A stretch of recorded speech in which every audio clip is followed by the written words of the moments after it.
Hello everyone and welcome back to the channel.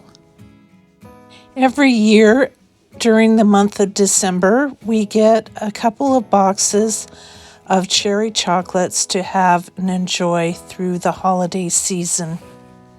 I always assumed that they would be too complicated to make at home, but this season or this year I saw Fallon on Moss Family TV make a recipe for cherry chocolates that I thought that I could do on my own without too much stress. So head on over to the link that I will provide in the description box and you can watch that video. First thing I did was to drain the juice off of the jarred maraschino cherries and lay them out on paper napkins or paper toweling to continue draining.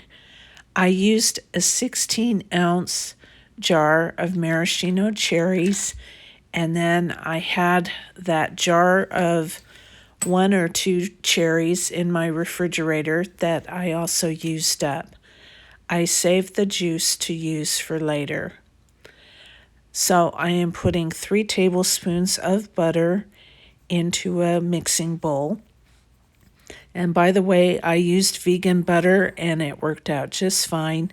So if you wanted to make these vegan, it is really doable.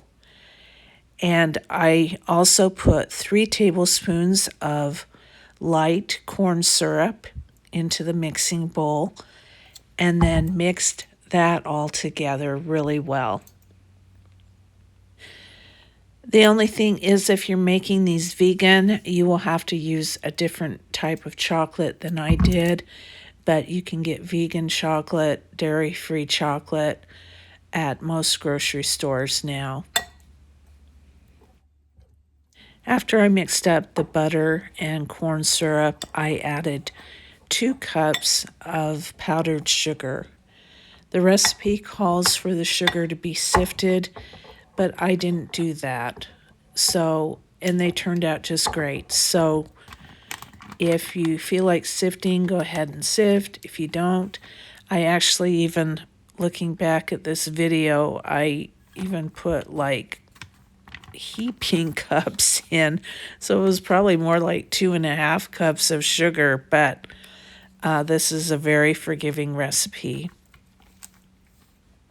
And because I didn't measure correctly, you'll see that I added just another little dollop of butter to it and also a couple of teaspoons of the cherry juice that I had reserved. And I was going to do that anyway because it makes it a nice color and gives a little bit of flavor to it. So you're just going to mix this up until you get a stiff dough, but it will be soft too. So just a nice stiff, soft dough. And there just went the extra little dollop of butter that I was telling you about. It looks too dry and like there's no hope of it ever pulling together, but just keep with it. It turns into this wonderful creamy concoction that you can use for the center of your chocolates. Once you get this mixed completely, I know it looks harder than it is. You can mix it with your hands if you want to, but I didn't want to. But once you get it mixed completely, then cover it with a piece of saran wrap or plastic film wrap and put it in the refrigerator for about 30 minutes.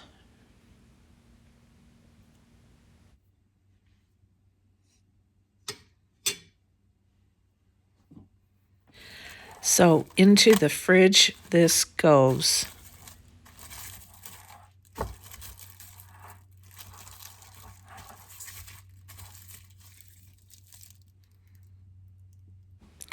After 30 minutes, I am going to take it out of the refrigerator and take my perfectly dried and drained cherries and wrap a piece of dough around each one. Now you want to make sure these are completely dry, and if you press them onto the paper towel, sometimes they will still give off some juice. So I'm just pressing them into the toweling to make sure that the ones I'm using are dried, and taking a little bit of the dough and wrapping it around it. You should get about 30, well, you're using 30 cherries per batch, so you should get anywhere from 27, 28 to 30 cherries with this dough. I got about 27, I think.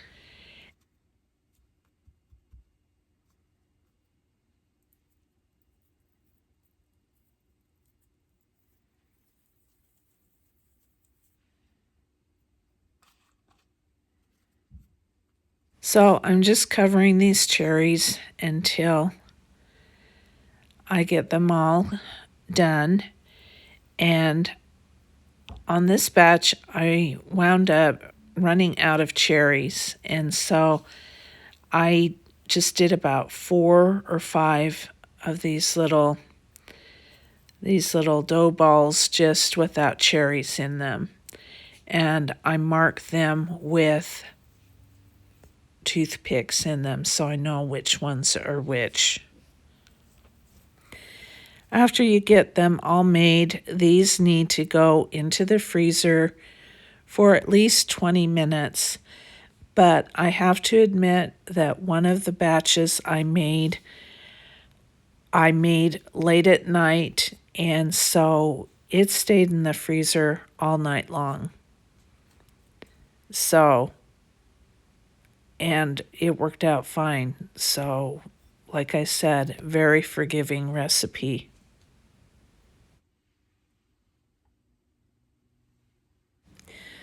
So now into the freezer these go.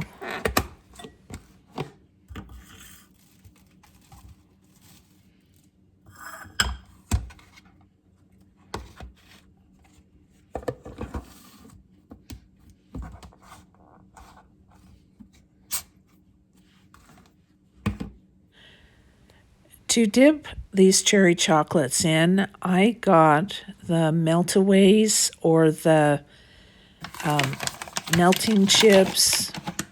I can't remember what they're called, melting wafers, the Ghirardelli brand. And when I was at the store, they didn't have milk chocolate. I knew that my family would not appreciate dark chocolate. And so I bought a bag of white chocolate and a bag of dark chocolate. And here you see that I am mixing them together before putting them into the microwave and hoping for the best. So I put them in the microwave for 30 seconds on high, and then you're supposed to do it for 15-second increments after that until all of your chocolate is just about melted. And you can see it looks like a hot mess there, but stay with me. You will be surprised. I am lining a baking sheet with some parchment paper, and that will be the tray that I put my dipped cherry chocolates on.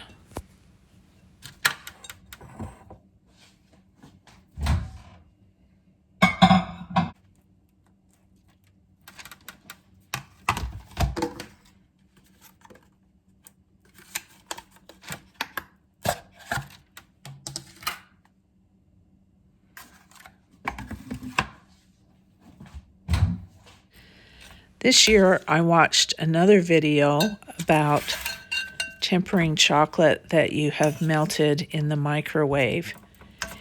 And so now you see that this is coming together, and I think I put it back into the microwave for another 15 seconds. And I quit microwaving the chocolate before everything was completely melted. And so now I am just stirring until there were about maybe 5 to 8 chips that hadn't melted completely. And so I'm stirring, trying to show you, but not quite. And by the time I finish stirring, everything is melted. And that is supposed to be how you temper chocolate that you have melted in the microwave. And I think it worked. It seemed like it was glossier than what I normally get with melting chocolate, but I also was using a different brand than I usually use too.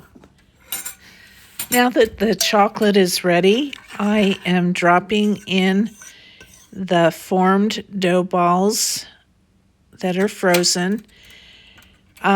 Be careful and don't put too many in at once. I was doing 2 or 3, but they will stick together. And you need to kind of work quickly with this. So I'm just swishing it around with a fork and then putting it onto this parchment paper to dry. And it sets up really quickly.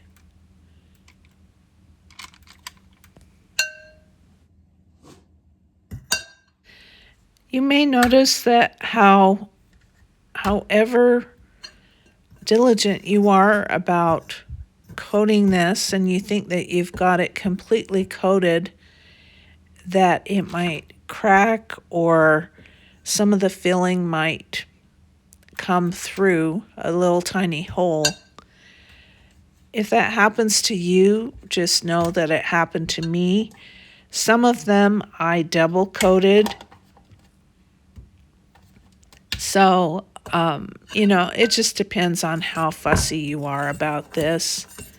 If you're just making them for your family, my family isn't going to care, and these are going to be gone in a New York minute. So there were some that were worthy to put on a tray for to give to somebody. But there you have it. It's that easy.